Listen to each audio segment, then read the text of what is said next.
Bueno, gente, ahí se fue nuestro De Aquí Shuttle, directo a buscar a nuestro invitado en el día de hoy.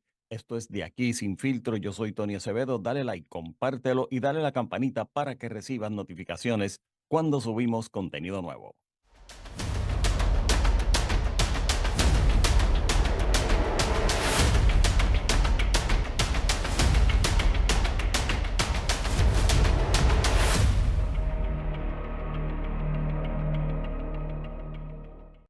Saludos, mi gente. Y como les dije, enviamos nuestra De Aquí nave a Costa Rica porque queríamos hablar con Elmi Martínez, que andábamos buscándolo hacía tiempo y ya lo tenemos aquí, directo desde Costa Rica.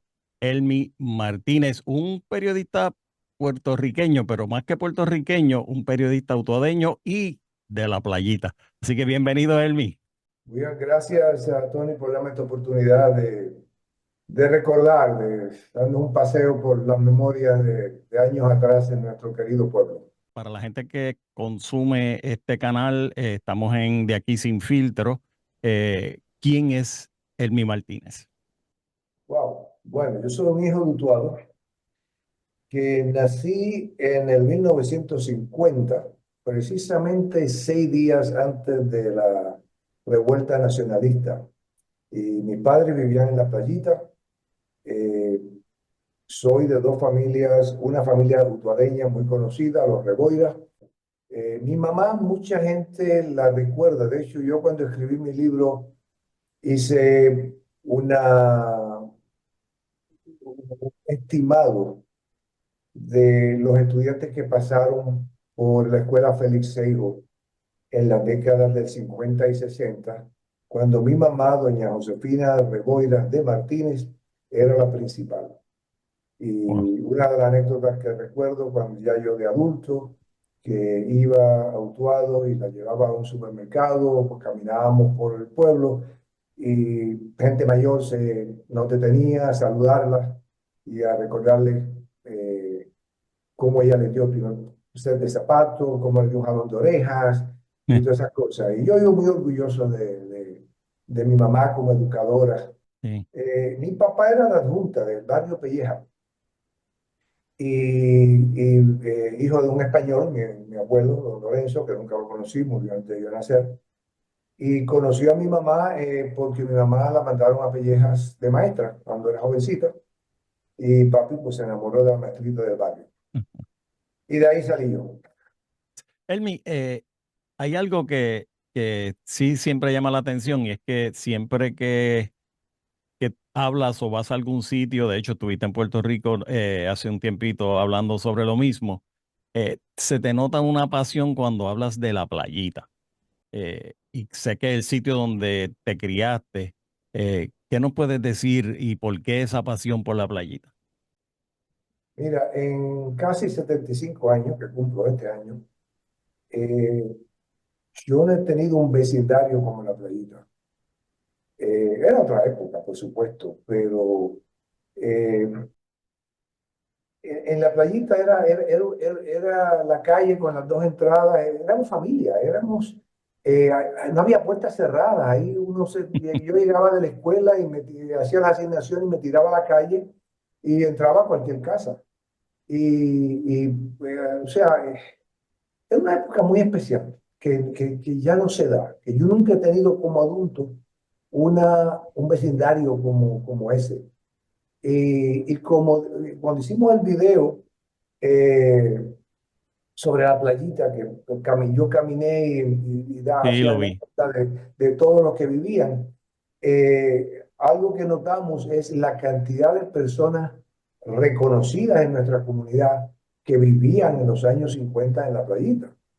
Edgar Reyes, que fue presidente de la Asamblea, Toñito de Jesús Cubano, Radamés Cordero, Chevy Andújar, Pedro Rodríguez, Vitín de Jesús Cubano, el juez, el hijo de Doña Delfa, el licenciado Ruiz, o sea, cantidad de gente, entre otros, que salimos de ese vecindario. Y, y yo lo recuerdo de una manera muy especial. De hecho, hablando de los medios, no me acuerdo el año, yo era muy pequeño, 55, 56, algo así.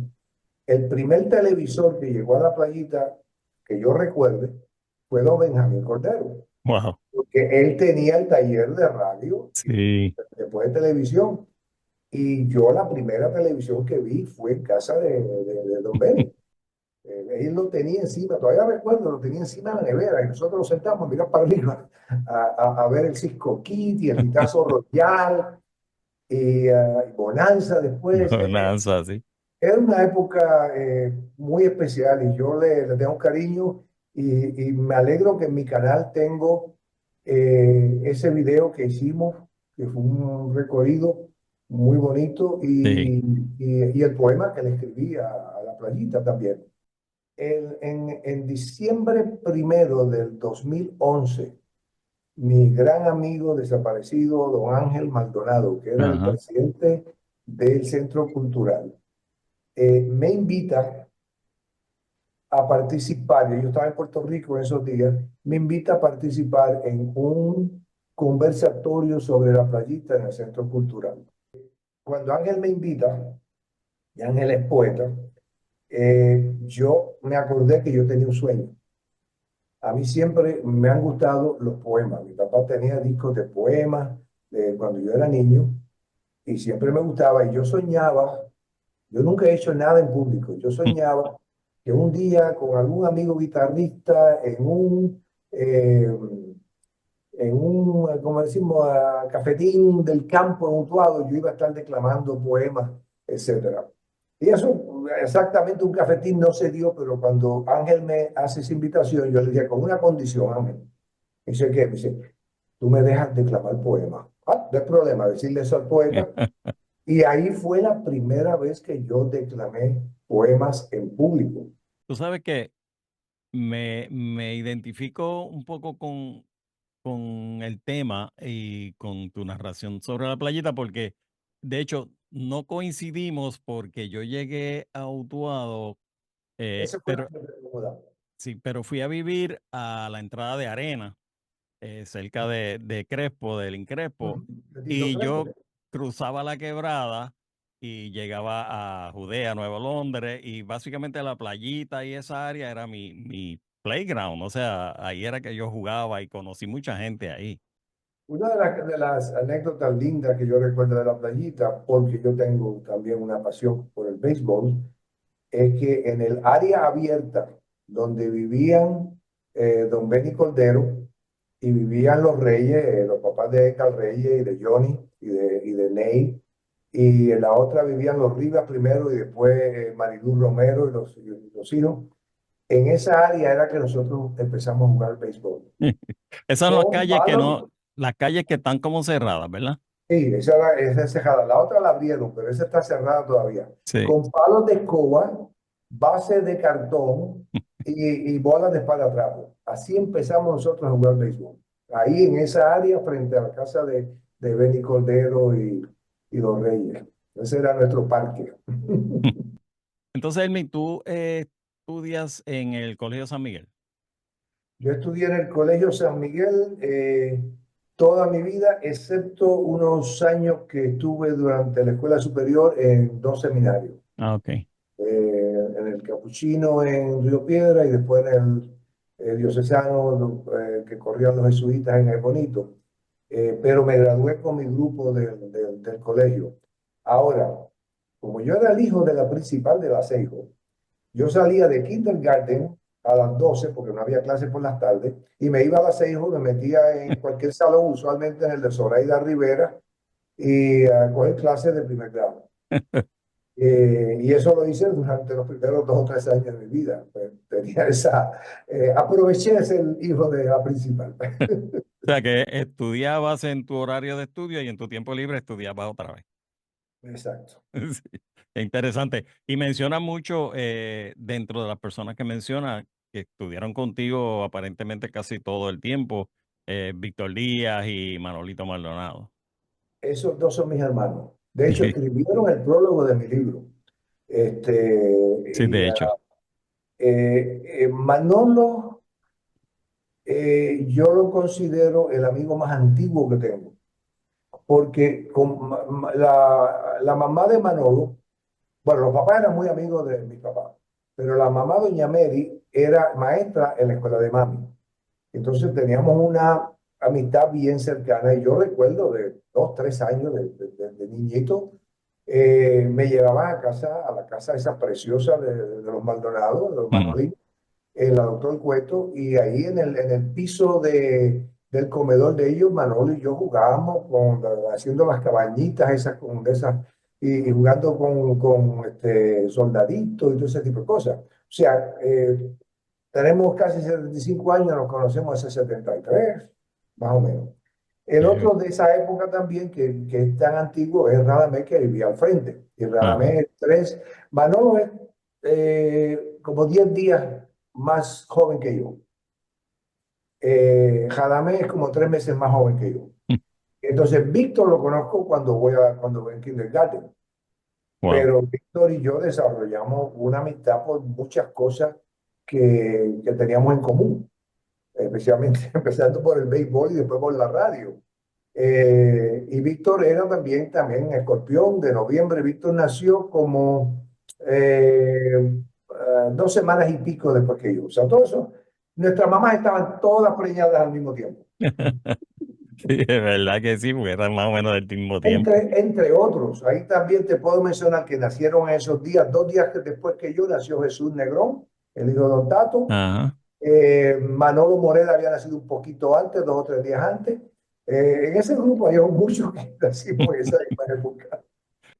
Elmi, tú tienes una carrera bien destacada, ¿no? En cuanto a comunicaciones, especialmente en periodismo, pero empezaste en Utuado.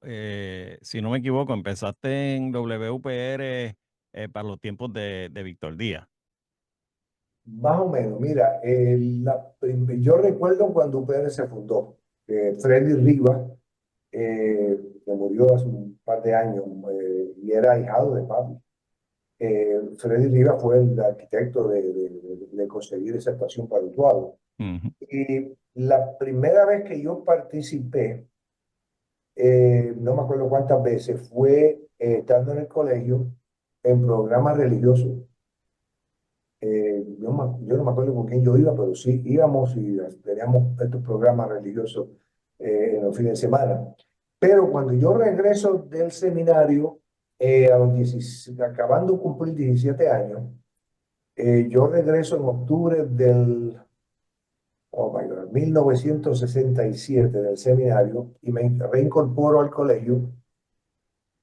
Yo siempre he tenido esa cosa de inventarme vainas.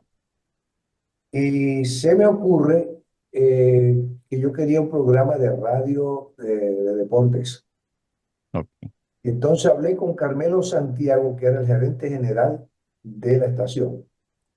Y en medio de esas conversaciones, para hacer lo que eventualmente fue Radio Deportes, Carmelo se fue y vino don Benito, el dueño, de gerente. Sí. Pero don Benito honró lo que teníamos y yo empecé a hacer Radio Deportes a las 12:15, de 12:15 a 12:30 del mediodía. Mira, yo salía de clases del colegio, me montaba en la bicicleta para ir a la estación, grababa, hacía mi programa de 15 minutos para volver no me acuerdo ni cómo almorzaba, pero era todos los días. Es Le chévere. agradezco mucho a Luis Felipe Montalvo, que tenía el programa por la mañana, que fue un gran mentor, una persona que influyó muchísimo en mi carrera. Este, y Víctor Díaz hizo la introducción. La presentación la grabó Víctor Díaz. Y Bien. Víctor era también mi sustituto. Cuando por alguna razón yo no podía hacer el programa, Víctor lo hacía. Anécdota de ese programa. Te puedo decir, hacíamos era la época del béisbol invernal en Puerto Rico, y hacíamos los lunes, anunciábamos el pelotero de la semana. Entonces yo preparaba las estadísticas en un papelito y en medio de una clase se la pasaba a algunos de los deportistas de mi grupo, a Manolo Maldonado, a Jafi Pérez, a Edwin Heredia, y ellos votaban. Y así se seleccionaba el pelotero de la semana, entonces yo iba a Radio Deporte y lo anunciaba. Pero en medio de clase yo hacía eso, o sea que son cosas que uno no olvida, pero ¿Verdad?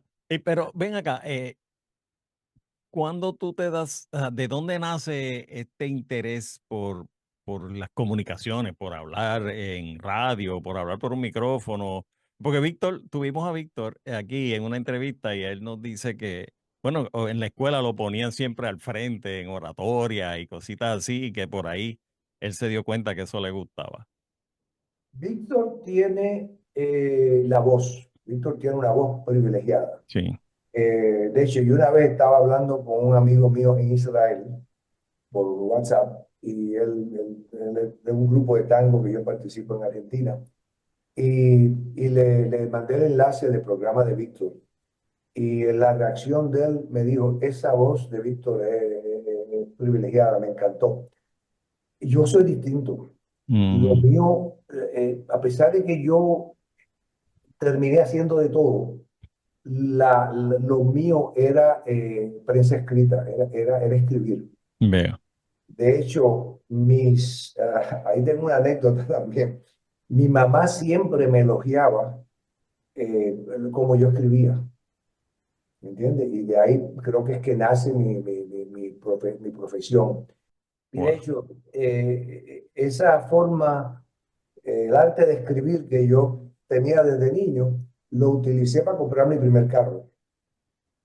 Porque yo estaba ya en segundo año de la universidad y trabajaba ya en emisora allá y ya estaba Veo. cansado de estar cogiendo carro público y tenía unos ahorros, pero en aquella época, no importa que tuvieras 19 años, hay que pedir permiso. Sí. Y pedirle permiso a Don Walter, yo sabía que eso era causa perdida prácticamente. Y decidí hacerle una carta donde yo expuse todas mis bondades y todas mis cosas y lo responsable que yo era, etcétera. Y funcionó, funcionó. Yo seguí el consejo de Mami de que Qué yo escribía chévere. bien y con esa carta puse mi caso y conseguí la aprobación, ¿no? Pero sí, así es que nace. Ahora, con la emisora Mutuado, pues mi amor a los deportes y eso, pues ahí empecé con Radio Deporte. Ok. Pero después de eso, cuando me voy a la universidad, entonces yo también saqué la licencia de tercera clase y nunca trabajé como empleado en la UPR, pero ahí fue que aprendí. O sea, yo Sí. iba y se me dejaba sentarme el locutor de turno y ahí fue que practiqué y ahí fue que aprendí. Wow. Este, y entonces la radio la desarrollé en la universidad. De hecho, después de eso lo único que hice fue noticias de radio, pero en la universidad eh, yo hice dos cosas. Yo regresaba al principio a los fines de semana Utuado, era la época de los Beatles, y entonces yo hice un programa los sábados con las bandas de que había mutuado. Que había muchas, sí. En vivo, mira, Tito Forestier, Sí. Miguelito Rodríguez, que en paz descanse, Día, el hijo del policía, había hasta chicas, toda esa gente pasó por mi programa. Y fue una alegría, obviamente. Yo compraba la hora en la emisora y vendía mis anuncios, y, o sea, también era medio empresario. De Sí. hecho, el programa de radio lo empecé gratis, pero después compré el tiempo y vendí anuncios. O sea, tenía Ah, y lo esa, hacía con bandas en vivo allí en el en el salón estudio, estudio ese que sí, tiene el allí la salón, emisora. ahí, a veces habían tres y cuatro el mismo sábado. Y a ellos les encantaba porque pues yo les daba la oportunidad de Claro, claro, la radio y exposición. eso. Y es una época muy interesante porque uno mira para atrás y de todas las cosas Claro. esas que hacía. Eso fue en qué año, Elmi? Es que tú estuviste en radio y con estos Eso programas. tiene que haber sido en mi primer año de universidad, porque ya para el segundo año de universidad yo empecé a trabajar en Ponce en Radio Leo. Ok. Entonces trabajaba los fines de semana, entonces ya yo no iba Utuado. Y ahí estoy yo un poquito tratando de ver la cronología, porque es posible que inclusive haya empezado antes de graduarme o el primer verano, porque yo también tuve un show con Sony. Jafi Rodríguez, Ah, el cantante utuadeño, sí, que también sí. es un artista de cultura, de arte. Es increíble la cosa que Sony ha hecho como artista. Y teníamos el show de Elmi y Sony, que después cuando teníamos el auspicio Coca-Cola y cuando perdimos eso, pues entonces Sony se fue, y entonces yo seguí con mi show, pero exactamente hasta cuándo lo tuve no recuerdo.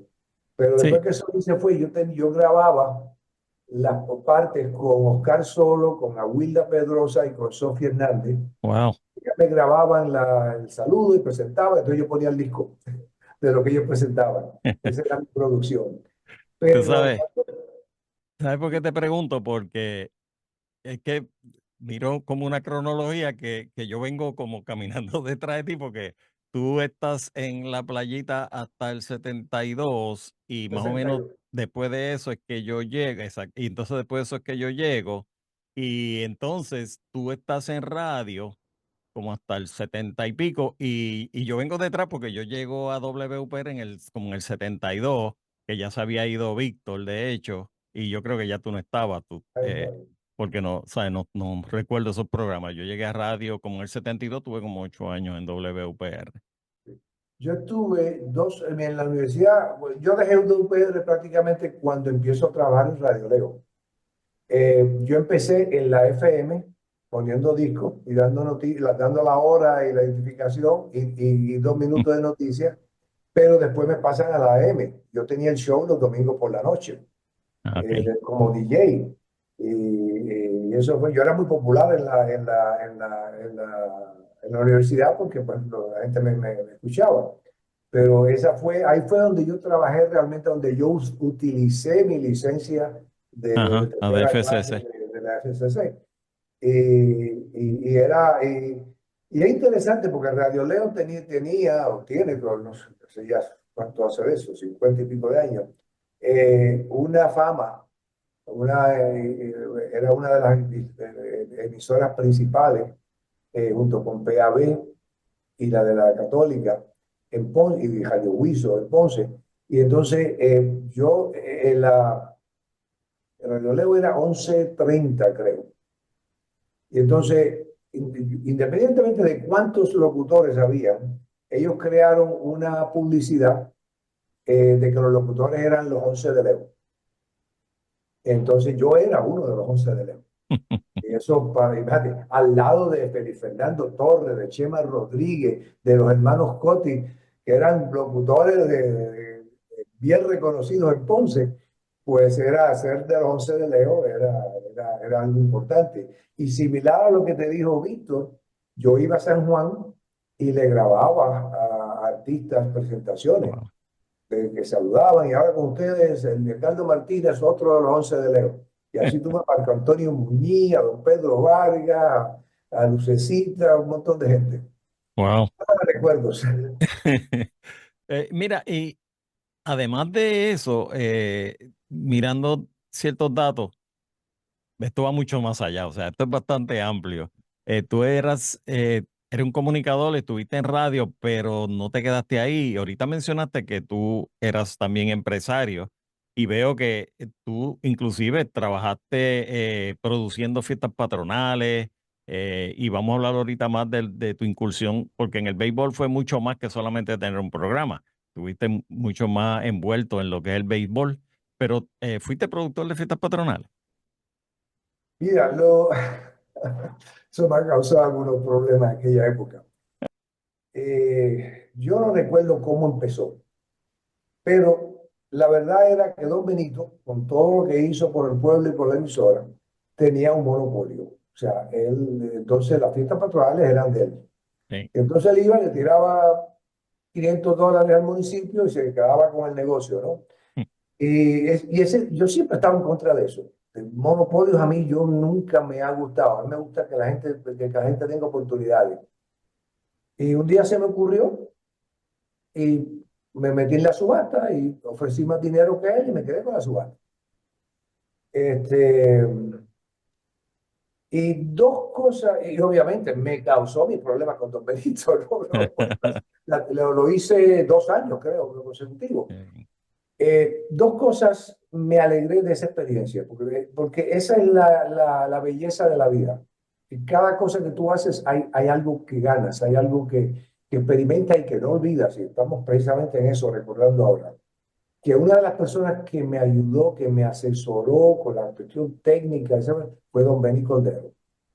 Yo me metí en casa de don Benny ahí en el tallercito que él tenía al lado y hablamos y él me ayudó muchísimo. Yo, don Benny, de hecho, tenemos algo en común, que don Benny era bien polifacético por el montón de cosas que Sí, hizo. Yo he sido así también, aún en los medios, yo he hecho muchísimas cosas distintas. Y lo otro que hice, que lo hice dos veces, en otra cosa, fue que yo traje de regreso a Paco La Mona, a Paco Morales al templete de las fiestas patronales. Paco era el representante de sí, sí. Utuado de las Era un fiestas. ícono, es cierto. No sé por qué don Benito no lo sacó, que tenía sus locutores, y yo, mi satisfacción más grande de eso, yo no me acuerdo si gané dinero o no, fue llevar a Paco. Esa fue la primera llamada, Paco, usted es mi presentador en las fiestas patronales. Que después lo hice también con los montañeses. Yo traje a Paco a ser el anunciador en el Parque Ramón Cabaña. Y esa fue mi gran satisfacción porque yo Paco lo conocí y me alegro sobremanera que Víctor le llama a su estudio el estudio Paco Morales, Ujú. porque no se puede escribir la historia de Utuado, Es de las cierto, es cierto. comunicaciones, la locución Utuado, sin hablarle de don Paco. En la década de los 70 yo hice muchas cosas. Trabajé con El Vocero cuando El Vocero empezó. Mi byline está en la primera edición del Vocero a final de marzo de 1974, hace más de 50 años ya de eso. Wow. Y después pasé al Nuevo Día, y después pasé director de noticias WIPR y produje un programa de entrevistas en WIPR. Aprendí tanto de periodismo y de formato y de diseño. Es que me decido en diciembre del 81 iniciar regresar a Utuado y crear La Montaña, que Ah, empezó en recuerdo, sí. Utuado, que empezó en Utuado y después extendimos a Lares y a Junta. Y esa fue una gran experiencia, no me gané un centavo, pero ahí trabajé, Ángel Maldonado trabajó conmigo, Nino eh, Ortiz era de anuncio, y fue una gran experiencia, traerle un periódico de la calidad que era La Montaña. Todavía a veces yo voy a Utuado, hablo con gente y recuerdan eh, de La Montaña. Entonces, al crear La Montaña, fue como un regreso a Utuado. En esa misma época, pues, eh, te voy a decir francamente, cometí el error de meterme como apoderado de los montañeses. Eh, y cometí el error por no seguirle el consejo a uno de mis mentores en cuestiones de deporte, don Luis Felipe Montalvo. Yo me recuerdo sentarme en el balcón de su casa y hablamos de esto, y él casi me rogó que no lo hiciera. Pero mi pasión por el béisbol y mi deseo de ayudar al pueblo, porque esa era toda mi intención, lo hice. Y fue una satisfacción porque me gusta el béisbol, de haber hecho, yo traje buenos peloteros, hice algunas transacciones buenas. No funcionó después, con mucho de lo que yo dejé, ganaron el campeonato 2 años más tarde. Pero fue una experiencia fuerte, no fue financieramente, un Sí, error. sí. eh, pero mira, no hay mal que por bien no venga. Yo siempre, una cosa que he aprendido en mi vida es que la vida es como una peseta. Algo malo pasa y todo lo que uno tiene que hacer es darle la vuelta a la peseta, hay otro lado. Sí, Y esperar con calma porque algo bueno va a venir por eso. Toda esta situación económica con el equipo fue la que me acabó de fastidiar. Y ahí es que yo decido, para carajo, yo me voy para Estados Unidos. Y de hecho, me fui un poquito, yo siempre tenía espíritu aventurero, irme para Estados Unidos no era gran cosa, me sentí forzado, las circunstancias me forzaron. Y ahí otra peseta, porque fue la mejor decisión. Yo financieramente, económicamente, profesionalmente, por muchas razones, eso fue lo mejor que pudo haber pasado a mí, irme a Estados Unidos. Seguiste Eh, tu carrera periodística en Estados Unidos, ¿no? sí, yo empecé, gracias a Evelio Otero, que trabajaba en La Voz de América. Él fue el que me dijo, yo estaba en Puerto Rico todavía, y él me dice, mira, Cacú Radio está buscando un corresponsal. Yo no tenía fecha yo sabía que me iba, pero no sabía cuándo, ¿no? Y estamos hablando, la decisión yo la tomé a final de octubre, y esto ocurrió como final de noviembre, algo así. Y yo salí con 3 maletas y un baúl con mi maquinilla y mis cosas el día después de Navidad del 1983. Asustado, con sueño. Yo recuerdo, Ángel me preguntó, ¿pero vas a explorar? Y yo, no, yo voy a triunfar en lo que parezca. Yo voy one way, Qué pasaje bien. de ida nada más.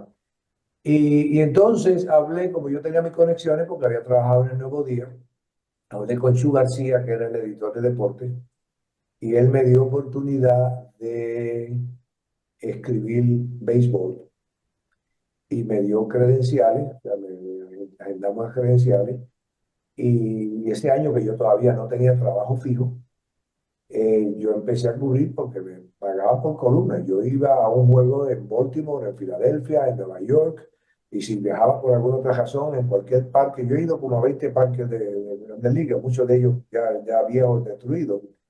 Pero yo iba a un equipo que tenía 7 8 latinos, yo hacía 7 8 entrevistas. Me iba antes del juego, después del juego. Y con eso pues me fui bandeando más el contrato de Cancún, que no era gran cosa, pero con eso me... Y yo vendí cosas de mi casa, etcétera. O sea, yo no fui de los que me fui con $5 en el bolsillo. Eh, Te puedo decir, yo pude acumular antes de irme $10,000. Con eso pues tenía Pero tardé casi un año en conseguir trabajo Sí. con el gobierno federal, con la Voz de América, y después en televisión. Pero seguía siendo chivito. Esa es una de las cosas buenas del periodismo, que tú puedes hacer freelance. Yo he hecho freelance para Cancún, para Noti1, para Telemundo. Yo fui corresponsal en una época para Telemundo. Trabajé con una emisora de radio, escribí deporte para ESPN en español, trabajé con un periódico en San Francisco. eh, o sea, yo siempre estaba con otro periódico de latino en Washington. Sí. Yo siempre hacía pininos para ayudarme, tanto en Puerto Rico como allá. Y por eso digo, don Benjamín era bien polifacético, yo hice de todo. Yo hice radio, televisión, periodismo escrito, deporte, particularmente béisbol. Yo hice también, estando en el Nuevo Día, yo publiqué unas revistas, unos anuarios. Cuando yo era muchacho, yo compraba unos anuarios de béisbol de Grandes Ligas y me encantaban, me fascinaban ver las fotos de cada equipo, ¿verdad? Y las estadísticas. Yo siempre he sido muy estadístico. Y entonces, como negocio al lado, mientras yo trabajaba en periodismo, pues y con lo que iba aprendiendo, pues yo hice una revista de béisbol que la tengo encuadernada también. Hice como 3 o 4 de béisbol, en 4 temporadas, y hice un par de baloncesto también.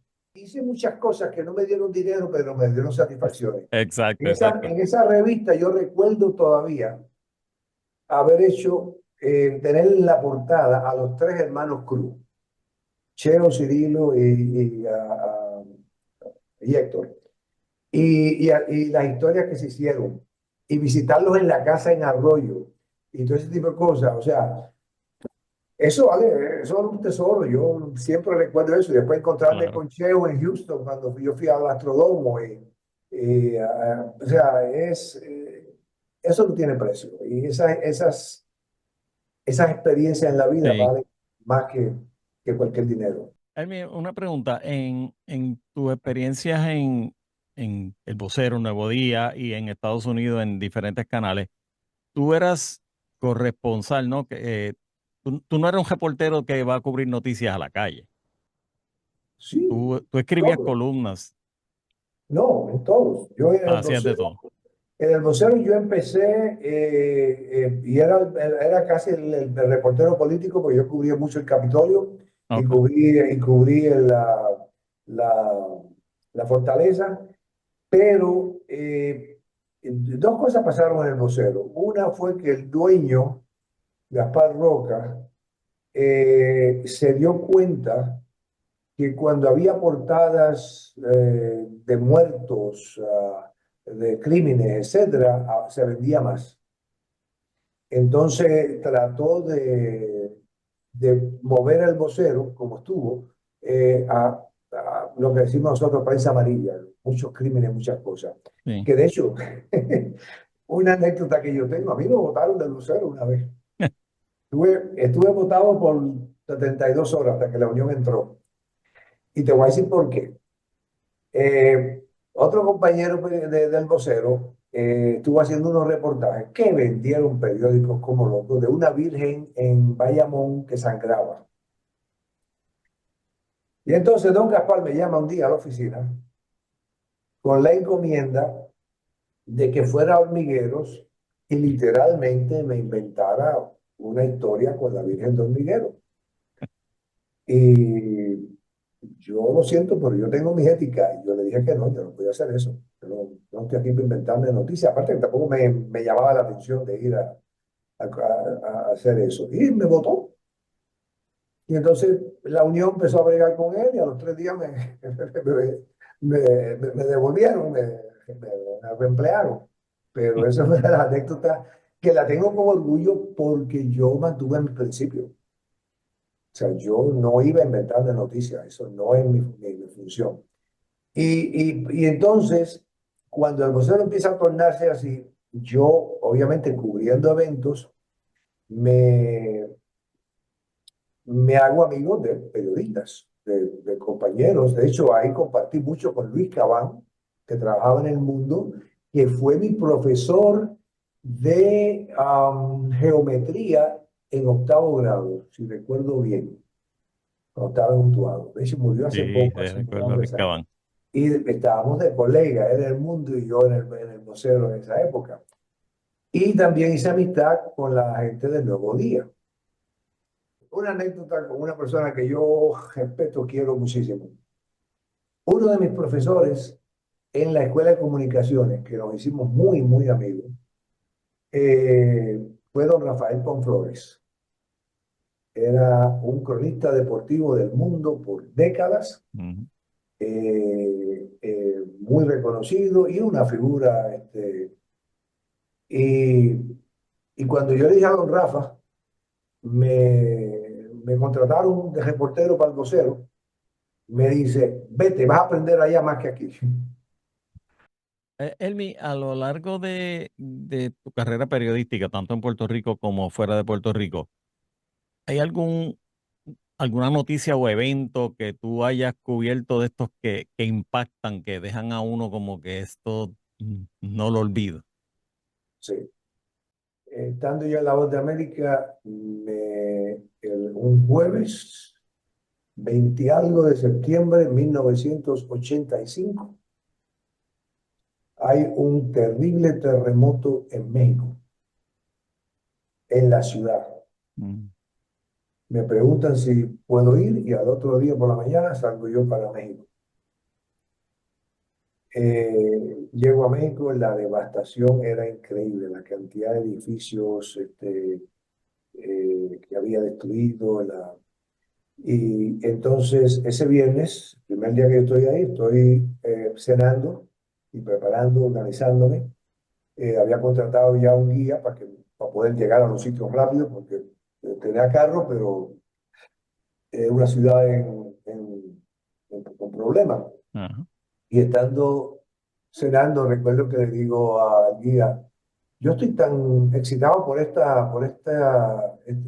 trabajo que hasta siento la mesa temblando.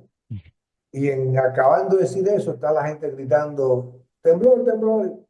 Y efectivamente estaba temblando de nuevo. Yo Sí, la réplica. salimos afuera, cogimos la cámara y la grabadora, y salimos afuera y primero ver los edificios moviéndose. Y yo no estaba seguro, tú sabes, en México, si has ido a México, con las avenidas grandes estas, tienen como una isleta en el medio. Sí. Yo estaba ahí en el medio de la isleta, pero entonces estaba no muy lejos de uno de los círculos y yo no, déjame irme para los círculos. Ahí tuve una experiencia personal muy eso, porque yo estoy mirando hacia los de esos y de momento veo que mi cuerpo se está moviendo como el péndulo de un reloj, sistemáticamente perfecto. Y yo estoy quieto, pero mi cuerpo se está moviendo. Es una experiencia de carácter.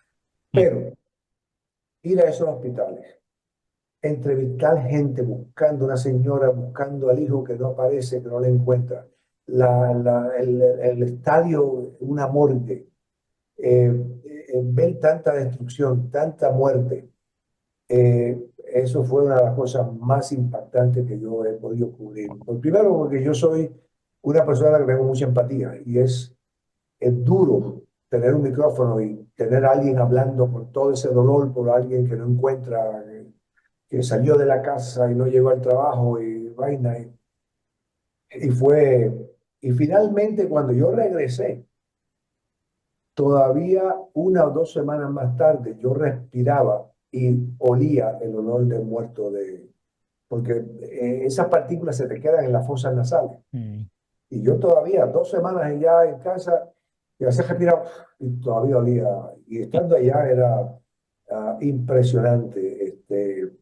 Esa yo creo que fue algo que yo nunca puedo olvidar. En IPR, cuando yo tenía mi programa Diálogo, que hacía entrevistas, tuve la oportunidad de entrevistar al Che Tejada, al payaso Pinito. Y tú te puedes imaginar uno entrevistando al payaso de tu infancia, que lo viste nada ¿Verdad? más que en televisión, pero de todas maneras el impacto y poder hablar con él y conocer la persona y conocer la historia detrás de cómo empezó el payaso, eso fue algo también muy especial, entre muchas otras, pero esa del payaso Pinito personalmente fue una entrevista que yo he hecho en mi vida. Podríamos estar, creo que, horas largas hablando de toda tu trayectoria. Pero de hecho, lo bueno es que hay una manera, aquellas personas que escuchan este contenido o nos ven, que pueden ver esto o leerlo o enterarse de esto y mucho más. Y es de lo próximo que yo quiero que hablemos un poquito antes de cerrar hoy. Y es de esto, que es el libro, Wow. Mi propio yo, escrito por Elmi Martínez. Tremendo libro, ya lo leí y todo esto que hemos hablado hoy y mucho más está ahí. Eh, Elmi, y quiero que hables un poquito del propósito de mi propio yo. Y te digo, leí el prólogo que es escrito por Víctor Díaz. El prólogo nada más es una aventura. O sea, uno lee el prólogo y dice, ya, o sea, esto va a ser tremendo. Hablando de mi propio yo. Mira, primero, mi propio yo surgió por Ángel Maldonado. Yo en esa época, a principios de la década de los 2010, más o menos cuando hicimos el conversatorio de la playita, Sí. Ángel vino un día y me dijo, tú tienes que tú tienes que escribir un libro. Y en agosto del 2015 se me va Ángel, víctima del cáncer. Y al mes siguiente, en septiembre, yo por primera vez en 35 años regreso a Costa Rica. En enero del 16 vine yo aquí a escribir la mayor parte del libro. Mm. Me encerré en un apartamento y pa, pa, pa. Am, y después regresé al año siguiente a acabarlo. Te confieso que yo no anticipaba que el libro iba a ser lo que fue. El libro, el título secundario es Raíces, eh, Evolución y Pensamiento de un Periodista. Y la idea de Ángel, lo que hablamos al principio, era lo que fue la primera parte del libro de Raíces, donde yo Ujú, hablo de ujú. Utuado, donde hablo de la playita, donde hablo de mi familia, de mis abuelos, de mis papás, de mis amigos. Pero algo me entusiasmó de empezar a hacer otras historias. Y la parte de evolución incluye toda mi vida. Sí. Y fue un proceso porque era uno abrirse y empezar a compartir cosas que usualmente uno no ha compartido. Y lo hice, fue un proceso fuerte. Yo recuerdo que me acostaba por la mañana, me hago la noche y pensaba, esto que yo escribí hoy, ¿cómo lo va a recibir la gente? Sí, Pero fue bien liberador, porque cuando uno escribe no es porque yo sea importante o lo que sea, es que las experiencias de uno pueden servirle a otra persona. Otra exactamente. persona puede tener la misma experiencia, los mismos conflictos, etcétera, y poder ayudar. Entonces, la tercera parte es el periodista. Ahí yo empecé a escribir una serie de ensayos. Literalmente, si lo voy a poner en una oración, es lo que me ha enseñado la vida. Y empiezo con temas como la necesidad del ser humano de ser auténtico, de ser quien uno es, el significado de la muerte, donde cómo la muerte que yo tenía a través de mi vida me han afectado, cómo he aprendido, la cultura del secreto que teníamos, ahora se ha mejorado, pero siempre está ahí, la sexualidad, toda una serie de cosas. Entonces también tengo 4 capítulos sobre cuestiones de la iglesia. Yo me crié bien católico y ha sido un proceso completo de ver religión, espiritualidad de una forma distinta. Ahora yo me considero católico culturalmente porque es parte de mi cultura. Pero mira, fue una de las satisfacciones más grandes para mí porque, primero, es un legado. Me sirvió personalmente poder abrirme y hablar de todo un montón de temas Mm. importantes para mí, buenos, malos y feos, como dice la famosa película. Este, y estoy muy contento que lo hice, definitivamente. Y se lo agradezco a Ángel, porque yo creo que si Ángel no me mete ese en la cabeza, no se me hubiese ocurrido. No, era Y, tremendo, tremendo. Déjame, te voy a decir, yo lo leí y, y realmente, tal y como de hecho Víctor creo que lo menciona en el prólogo, este libro no es específicamente una autobiografía tuya y tampoco un libro de historia, pero tiene los dos elementos ahí, pero no quita la esencia del libro, que es contar quién es Elmi Martínez. Y me gusta mucho porque tú puedes tocar todos los temas, tanto tu biografía como la historia, como todo esto, incluso y temas como la sexualidad, que para mucha gente quizás es tabú, de una manera tan normal que uno lo puede leer y no quita la esencia del libro, o sea, no le quita nada al libro de lo que tú quieres lograr.